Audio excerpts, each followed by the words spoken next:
हमारे अगले वीडियो में आप सबका स्वागत है। हम लोग इससे पहले जान चुके थे कि इससे जो ठीक पहले वाला सवाल था कि गुलाब जामुन में चाशनी कितना। ठीक, आज चाशनी जब हम लोग खा लिए तब हम लोग को आ रहा है कि लकड़ी कितना। ये सवाल बोलता है कि एक घनाभ है सर, इस तरह का आप इसको मान सकते हैं कि एक घनाभ है जिसकी लंबाई है, ऊंचाई है और चौड़ाई भी है। तो जब आप इस कलमदान को, यही बोलता है कि एक कलमदान घनाभ के आकार की एक लकड़ी से बना है, यह भी चीज लकड़ी से बना है, जिसमें कलम रखने के लिए 4 शंक्वाकार गड्ढे हैं। इसको आप देख सकते हैं कि इसमें टोटल 6 गड्ढे हैं, 1 2 3 4 5 6। इस 2 को आप बंद कर दीजिए तो आपके पास 4 गड्ढे हैं। इन 4 गड्ढों को करने के लिए शंकु के आकार का है। ठीक है, ये आप इसको इस तरह से बोल सकते हैं कि सर ये आपका तो गोल है, तो ये शंकु तो नहीं हुआ। शंकु अभी है भी नहीं हमारे पास, लेकिन हम आपको बता सकते हैं कि इसमें पेन रखने के लिए शंकु के आकार का जब गड्ढा है तो आप इस लकड़ी को जिस समय खरीदे थे इसमें गड्ढा नहीं था, समतल था, तो जो इसका वजन था आज जब इसमें गड्ढा कर दिए तो क्या अब भी उसका वही वजन रहेगा कि कम होगा कि बढ़ेगा? कम होगा, कम होगा। हम इससे लकड़ी निकाल दिए तो कम होगा। तो कितना लकड़ी निकालें? तो सर 4 गो शंकु के बराबर लकड़ी निकालें, 4 गो शंकु की, जिसमें एक शंकु की त्रिज्या 0.5 सेंटीमीटर और गहराई 1.4 centimetre.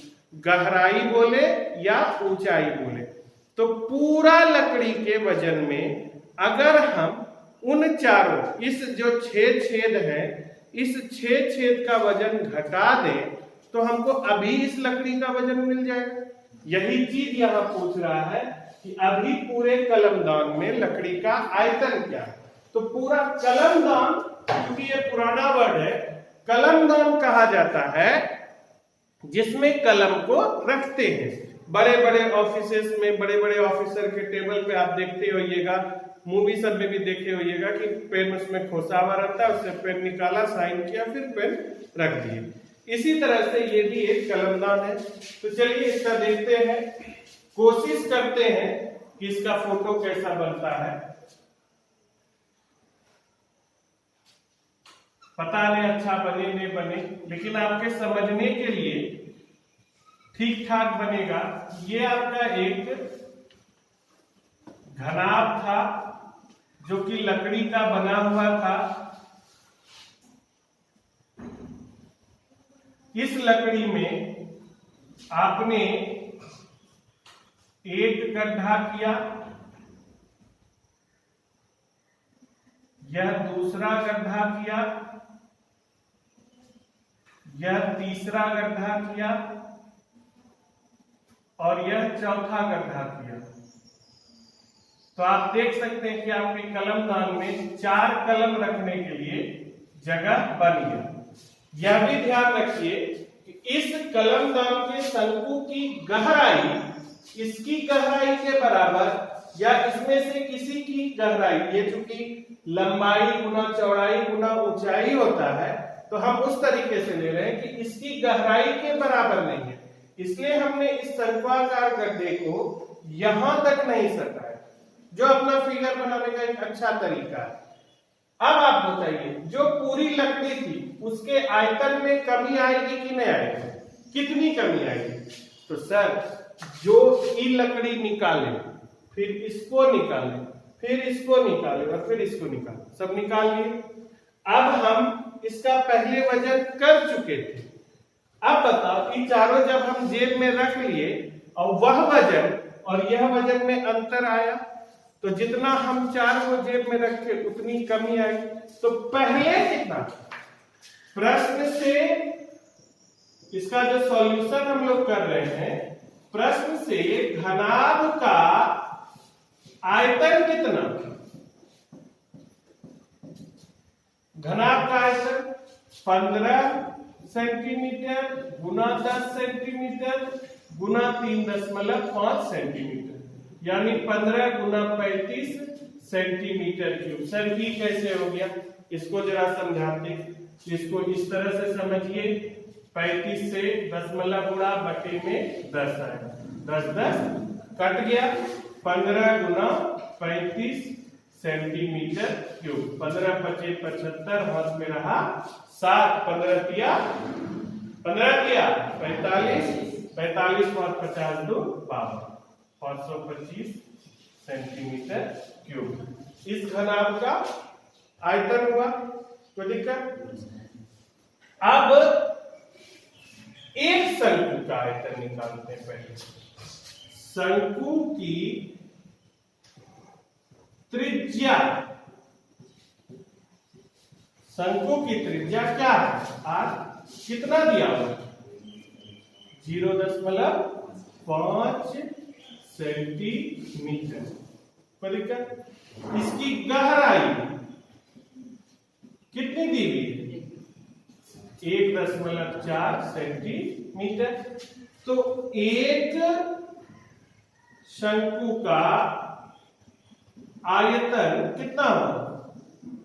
1/3 pi are square H, यानी 1/3 गुना 22/7 गुना आर स्क्वायर, यानी कि 5/10 गुना 5/10 गुना ऊंचाई 1.4 यानी 14/10। तो देखो तो 7 दूनी 14 कट गया, 2 पंचे 10 कट गया, और फिर 5 5 कट गया। तो 22 पंचे कितना होता है? 110। 22 पंचे 110 बटे 3 गुना 10 गुना 10, यानी कि 300 सेंटीमीटर क्यूब। समझ में आया? 110 बटे 300 सेंटीमीटर क्यूब। सर इसको दशमलव में नहीं बदल सकते हैं? बदल सकते हैं, इसका 0 0 घटा दीजिए तो आपको मिला 11/30 सेंटीमीटर क्यूब है। ये तो कै शंकु का आयतन हुआ? एक शंकु का। आप कै गो शंकु बनाए थे? 4। जब आप 4 शंकु बनाए तो 4 शंकु का आयतन कितना होगा? 4 शंकु का आयतन क्या करेंगे? एक केला का दाम 2 टका है, तो 4 केला का दाम 8 रुपया। कैसे करें? गुना किए। तो एक शंकु का आयतन 11/30 सेंटीमीटर क्यूब है, तो 4 शंकु का आयतन कितना होगा? 4 गुना 11/30 सेंटीमीटर क्यूब होगा। 2 दूनी 4, 2 15 30, यानी कि 22/15 सेंटीमीटर क्यूब। चारों शंकु का आयतन पता चल गया। घनाभ का आयतन हमको पता था ही। तो अब कलम दान का आयतन कितना होगा? कलम दान का आयतन, इसलिए कलम दान का आयतन बराबर आप लिख लीजिएगा घनाभ का आयतन घटाओ 4 शंकु का आयतन। तो घनाभ का आयतन कितना है? 525 घटाओ 22/15 सेंटीमीटर क्यूब। इसका जो भी आंसर निकलेगा आप उसको निकाल लीजिए। सर निकालने दीजिएगा? नहीं निकालिए, इतना सा काम आप खुद भी घर में कर सकते हैं, कोई दिक्कत? इसको उतारिए, फिर हम लोग अपना अगला सवाल में चलते हैं।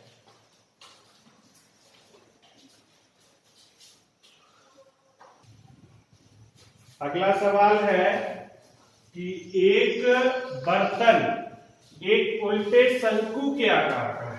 तो एक बर्तन है जो उल्टा शंकु के आकार का इस तरह का है, ऐसे करके, ऐसे उल्टा शंकु के आकार का है।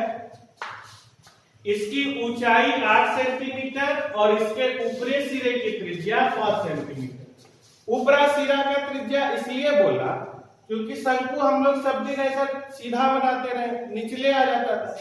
आज मेरा ऊपरा सिरा वृत्ताकार है, इसलिए हम इसकी त्रिज्या लेकर, इसलिए यहां पर हमको बोला कि ऊपरा सिरा 5 सेंटीमीटर त्रिज्या का है और इसकी ऊंचाई, ये जो ऊंचाई है ये आपका 8 सेंटीमीटर है। कोई दिक्कत? अब बताइए बेटा, इसमें जो हम पानी डालेंगे तो कितना पानी इसमें अटेगा? जितना उसका आयतन हो। इसमें जब हम पानी डाल दिए, पूरा भरा हुआ है, तो कितना पानी है इसमें? जितना उसका आयतन। आप कितना खा सकते हैं? जितना आपके पेट में अट सकता है। किसी भी चीज में कितना चीज आ सकता है, कितना समा सकता है किसी भी आकृति में, तो जितना उसका की आयतन होता है। ठीक है? तो जब आप इसमें पानी डालें, इसमें जब आप पानी डाल रहे हैं, इसकी न त्रिज्या को आपने डिस्टर्ब किया, न इसकी ऊंचाई को डिस्टर्ब किया, तो यह जो पानी इसमें पूरा लबालब भरा हुआ है, यह ठीक इसके आयतन के बराबर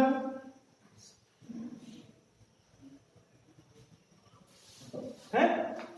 मान लिया एक बात है, मान लिया कि इसमें 100 सेंटीमीटर क्यूब पानी आया। मान लिया, हम ही नहीं बोल रहे हैं कि 100 आएगा, लेकिन हम मान लिए कि इसमें 100 सेंटीमीटर क्यूब पानी आया, आ गया। सावधानी से अब इसमें आप एक बूंद भी पानी डालिएगा ऊपर से तो वह गिर जाएगा। ऐसा लबालब भरा हुआ, कभी कभी अपना ग्लास भर जाता है तो बहुत संभाल के हाथ से पीना पड़ता है, नहीं तो पीते पीते भी गिर जाता है। बहुत संभाल के आपने इसमें शीशे की गोली, जिसको अपने यहाँ की भाषा में गुल्ली बोलते हैं, गुल्ली एगो इसमें डाल दीजिएगा तो ये रखेगा अपने पास। क्या बोलेगा? बोलेगा कि नहीं बोलेगा कि हमको पूरा पानी भरा हुआ है सर, कायल गुल्ली डाल रहे हैं? बोलेगा नहीं। लेकिन गुल्ली क्या बोल रहा है कि हमको तो जाना है। तो जब गुल्ली इसके अंदर गिरा, एक कांच की गोली इसमें गई, तो इससे पानी बाहर छलकेगा कि नहीं छलकेगा? छलकेगा। आप यहां पर एक बड़ा सा बर्तन लगा के बैठे हैं, फिर इसमें आप गुल्ली डाली, फिर पानी गिरा, फिर गुल्ली डाली, फिर पानी गिरा, और इस तरह से यहां तक इसमें गुल्ली भर गया। तो बताओ, अब यहां पर पानी का कोई जुगाड़ है? यहां पर तो खाली गुल्ली भरा हुआ है। इससे जब पानी निकला, इस पानी को मेजरमेंट किए, इस पानी को नापे, इस पानी को देखे कि कितना पानी आया, तो देखे कि जब इस बर्तन में शीशे की कुछ गोलियां डालते हैं तो इसमें से भरे हुए पानी का 1/4 भाग बाहर निकल जाता है। 1/4, यानी हमारे पास कितना था? 100 था। 100 का 1/4 भाग बाहर निकल जाता है, यानी इस बर्तन में जमा होता है। तो 100 का 1/4 निकला, तो 25 सेंटीमीटर क्यूब पानी निकला कि नहीं निकला? निकला। 25 सेंटीमीटर क्यूब पानी हमको मिल गया। अब बोलता है कि बताइए इसमें कितनी गोलियां डाली गई? आप तो 1-2 तक गिने थे, उसके बाद हड़बड़ा के आपका जो भाई था छोटका, वो हड़बड़ा के एक मुट्ठी गुल्ली डाल दिया उसको।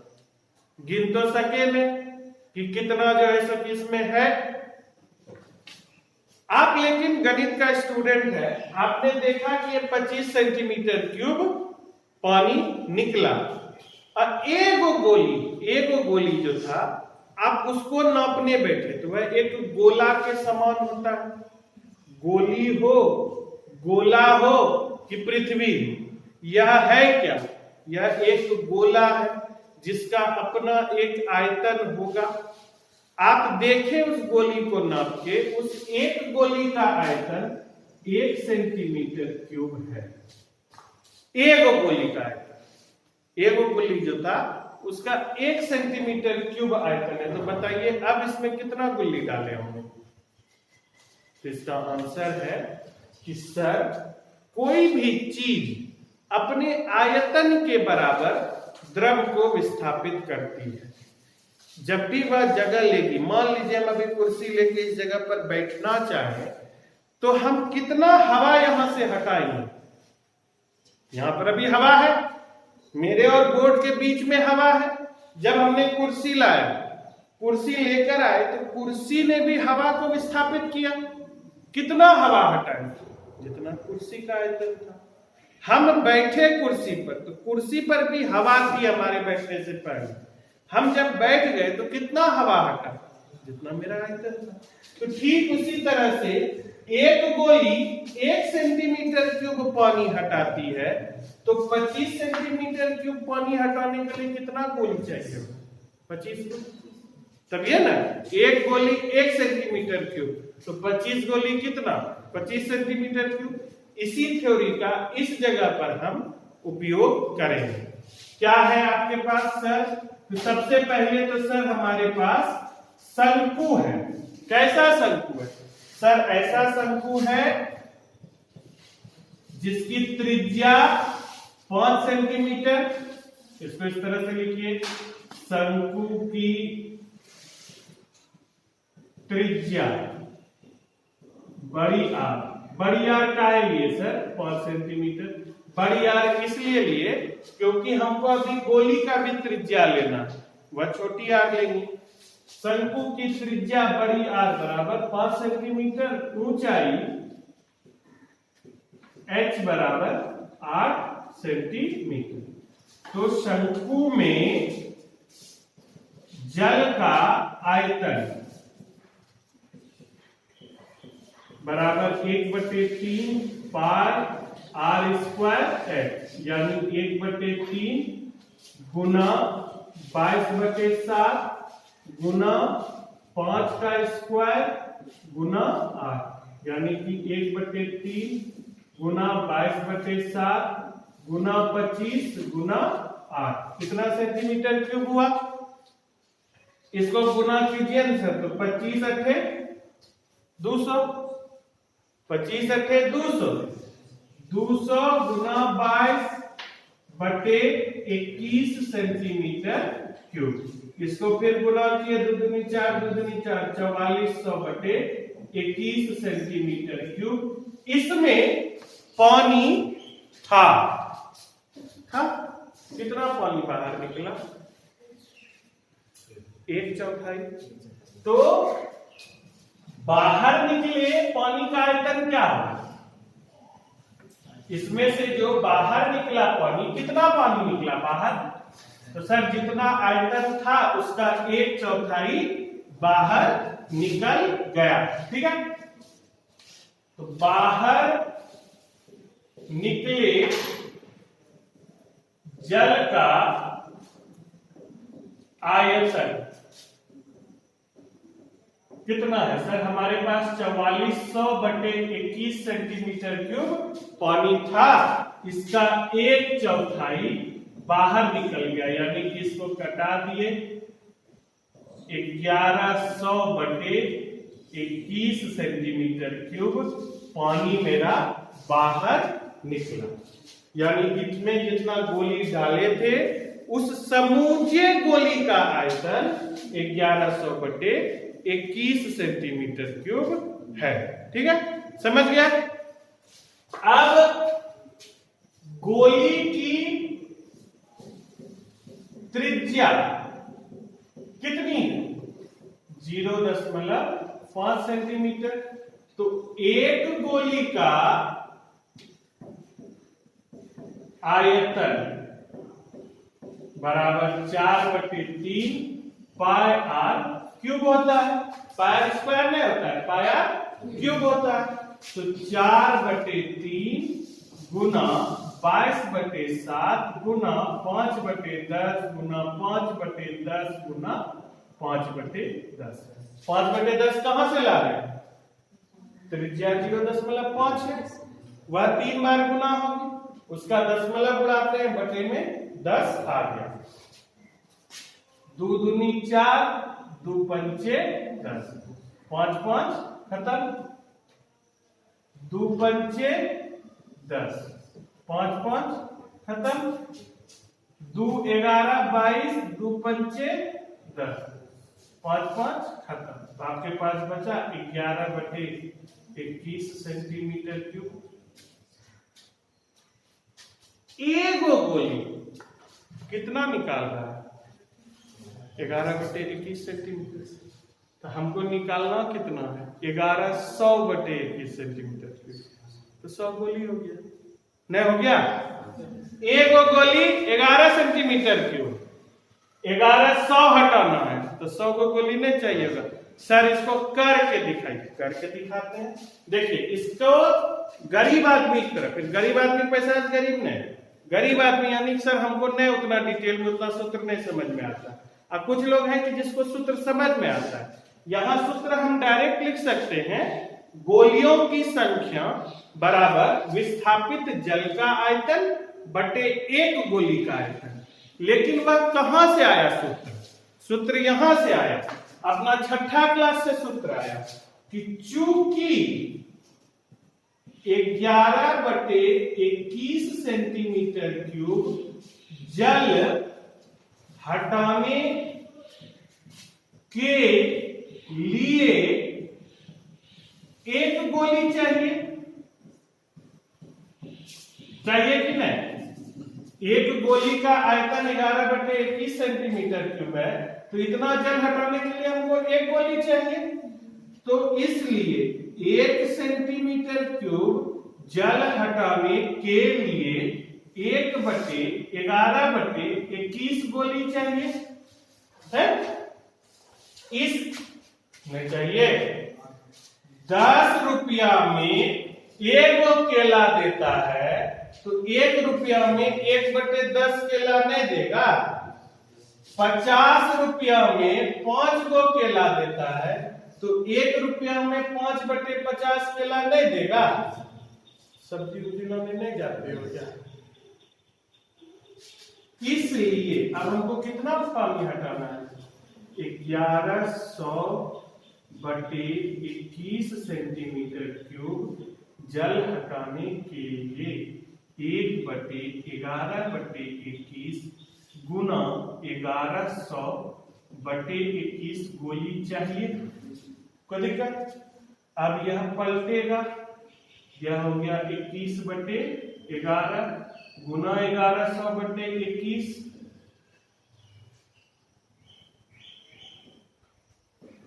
100 गोली चाहिए कि नहीं?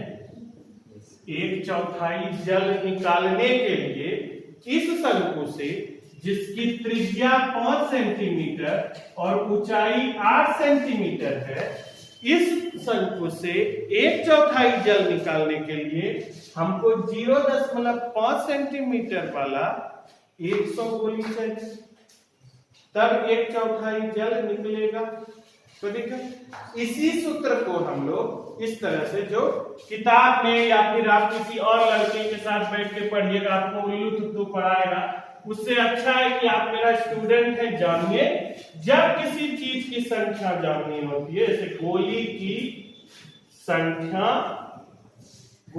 संख्या हमको जाननी है यहाँ पर, तो गोली की संख्या बराबर सूत्र होता है जो विस्थापित जल का आयतन, खासकर इस सवाल में विस्थापित जल का आयतन बटे एक गोली का आयतन, यानी कि 1100/21 बटे 11/21, यानी कि 1100/21 गुना 21/11, 21 कट गया। आप चाहिए तो यहां के बाद इस सूत्र का डायरेक्ट प्रयोग कर सकते हैं, यह आप अपने आप को समझाने के लिए रख सकते हैं। कोई दिक्कत? उतारिए इसको।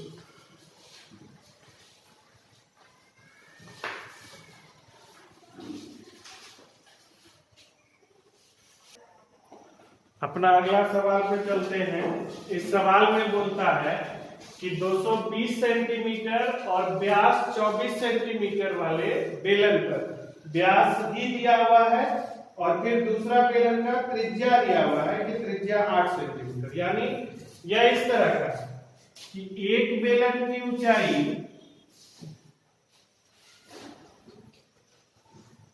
एक बेलन की ऊंचाई 220 सेंटीमीटर है और व्यास 24 सेंटीमीटर। इसकी ऊंचाई 220 सेंटीमीटर और यह व्यास 24 सेंटीमीटर। यह एक लोहा का बेलन है। इस बेलन का अपना कुछ द्रव्यमान होगा, अपना कुछ आयतन होगा। इस बेलन के ऊपर एक दूसरा बेलन रखा हुआ है जिसकी ऊंचाई 60 सेंटीमीटर, इसकी ऊंचाई 60 सेंटीमीटर और त्रिज्या 8 सेंटीमीटर है। ठीक है, देखिए दो बेलन है, इसकी ऊंचाई 60 सेंटीमीटर और त्रिज्या 8 सेंटीमीटर है। ठीक है, अब जो है इसका जो दूसरा बेलन है इसका ऊंचाई 60 सेंटीमीटर और त्रिज्या 8 सेंटीमीटर। तो इस दोनों बेलन का कुल द्रव्यमान बोलता है ज्ञात में। तो अगर हमको इस बेलन का द्रव्यमान पता हो और इस बेलन का द्रव्यमान पता हो तो हम दोनों को जोड़ देते तो दोनों का कुल द्रव्यमान पता चलता। हमको बोलता है 1 सेंटीमीटर क्यूब लोहे का द्रव्यमान 8 ग्राम है, यानी कि इसमें से 1 सेंटीमीटर ऊंचा, 1 सेंटीमीटर लंबा और 1 सेंटीमीटर चौड़ा हम एक टुकड़ा निकाल लें तो उसका द्रव्यमान 8 ग्राम हो जाता है। तो हम पूरा बेलन का आयतन निकालेंगे। चूंकि मेरा दोनों बेलन अलग अलग माप का है, एक की ऊंचाई 220 सेंटीमीटर, एक का जो है कि व्यास 24 सेंटीमीटर, एक का जो है कि ऊंचाई 60 सेंटीमीटर, त्रिज्या 8 सेंटीमीटर, इसलिए पहले दोनों का आयतन निकालेंगे, वह भी अलग अलग निकालेंगे। तो जब आयतन निकालेंगे ये भी सेंटीमीटर क्यूब में निकलेगा और यह भी सेंटीमीटर क्यूब में निकलेगा। इस दोनों आयतन को जोड़ के गुणा कर लेंगे हम लोग कि सर ये दोनों को जोड़ेंगे सर 100 सेंटीमीटर क्यूब पूरा। तो आप ही बोले सर 1 सेंटीमीटर क्यूब का वजन 8 ग्राम है, एक केला का दाम 8 रुपया है, ये दोनों को जोड़े सर 100 केला मिला तो 800 रुपया देंगे ना। 1 सेंटीमीटर क्यूब का दाम वजन 8 ग्राम है तो 100 सेंटीमीटर क्यूब का वजन 800 ग्राम होगा ना। तो देखते हैं, निकालते हैं कि सर बड़े बेलन का व्यास 24 सेंटीमीटर है, इसलिए इसकी जो त्रिज्या हुई बड़ी आर 24/2 बराबर 12 सेंटीमीटर। इसकी जो ऊंचाई है बड़ी H यह 220 सेंटीमीटर है। तो छोटे बेलन की तो सर त्रिज्या ही दी हुई है, आपको निकालने की जरूरत है ही नहीं। छोटे बेलन की त्रिज्या छोटी आर बराबर 8 सेंटीमीटर दिया हुआ है और ऊंचाई छोटी h बराबर 60 सेंटीमीटर दिया हुआ है। ये जो लोहा का स्तंभ है इसका कुल आयतन कितना होगा, जितना इसका आयतन होगा और जितना इसका आयतन, दोनों को जोड़ देंगे तो स्तंभ का कुल आयतन कितना होगा। बड़े बेलन का आयतन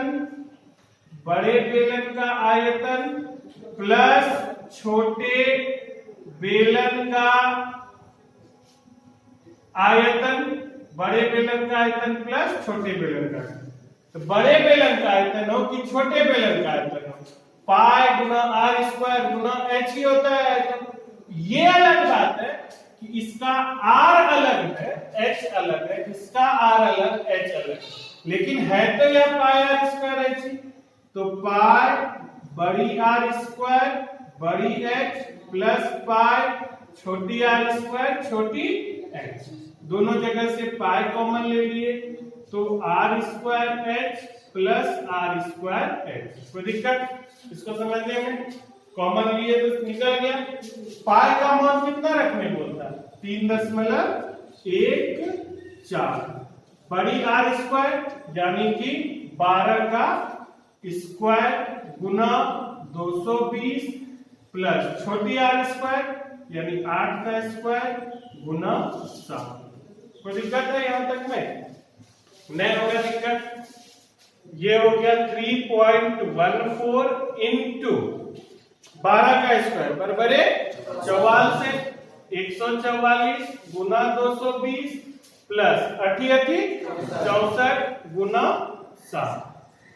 ठीक है, अब 144 गुना 220 करना कर लेते हैं। 2 चौकी 8, 2 चौकी 8, 2 1 2 8 8 2 8 8 8 16 8 2 10 1 11 2 1 3 3.14 इंटू 31680 प्लस 6 चौके 24 6 के 36 2 38 3840 सेंटीमीटर क्यूब यानी कि 3.14 इंटू 0 8 4 12 8 4 12 के बाद 814 1 15 3 1 4 और 3 1 4 और फिर 3 इतना होगा। जोड़ के देख लीजिए 0 0 0 8 4 12 हाथ में रहा 1 6 1 7 8 7 15 हाथ में रहा 1 3 1 4 1 5 यहाँ 5 होगा और उसके बाद 3। ठीक है, अब कोई दिक्कत नहीं ना। अब गुना करना है, इसका दशमलव उड़ाए बटे में 100 आया इतना सेंटीमीटर क्यूब। ये सुन्ना कट गया यानी 314 गुना 3552 बटे 10 सेंटीमीटर क्यूब। इस पूरे बेलन का इस आयतन को दिक्कत नहीं है। अगर लीवर उवर में हार्ट अटैक आए तो बोलना कितना सेंटीमीटर क्यूब इसका आयतन है। अब इसका वजन जानना तो सर आप बोले हैं 1 सेंटीमीटर का द्रव्यमान कितना है 8 ग्राम।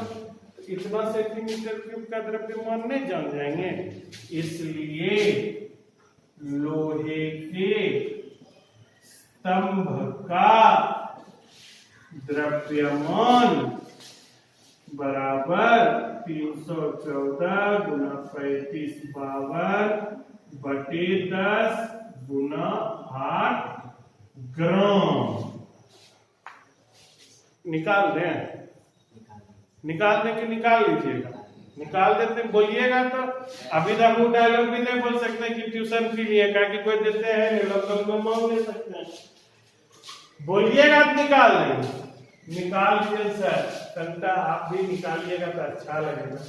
चलो 3552 गुना 314 करो 4 दूनी 8 4 पंचे 20 4 पंचे 20 2 22 2 4 दिया 12 2 14 2 5 5 3 3 दूनी 6 3 पचे 15 3 पचे 15 1 16 1 3 दिया 9 10 8 2 5 2 7 6 13 1 4 1 5 5 10 5 15 1 1 1 2 3 2 5 6 11 1 कितना हुआ? इसको फिर 8 से गुना 8 64 6 8 16 6 22 2 8 24 2 26 2 8 25 40 2 42 4 8 का 8 4 12 1 8 का 8 4 8 का 8 1 9 8 का 8 इतना हुआ। उसके बाद एक अंक के बाद दशमलव यानी कितना हो गया 89262.4 ग्राम। इतना ग्राम। ये देखने में अच्छा लगता है, देखने में अच्छा लगता है नहीं ना? इसको किलोग्राम में बदल दें, किलोग्राम में बदल दें। जैसे किलोग्राम में बदलोगे वैसे 89262.4 बटे 1000 ग्राम हो जाएगा। जैसे बटे 1000 ग्राम हुआ कि 3 अंक के बाद आ गया कि नहीं 892.26 1 2 3 अंक के बाद दशमलव आ गया 892.26। अब चूंकि 1000 से भाग दे दिए हैं इसलिए इसको किलोग्राम लिखेंगे और इसको भी किलोग्राम लिखेंगे। सर ये 2 4 इसको छोड़ दो। 892.26 किलोग्राम इसका वजन हुआ। और आज का वीडियो हम लोग इसी जगह पे खत्म करते हैं। काफी देर हो गया, ठीक है। धन्यवाद। घर पर रहिए, सुरक्षित रहिए, पढ़ते रहिए।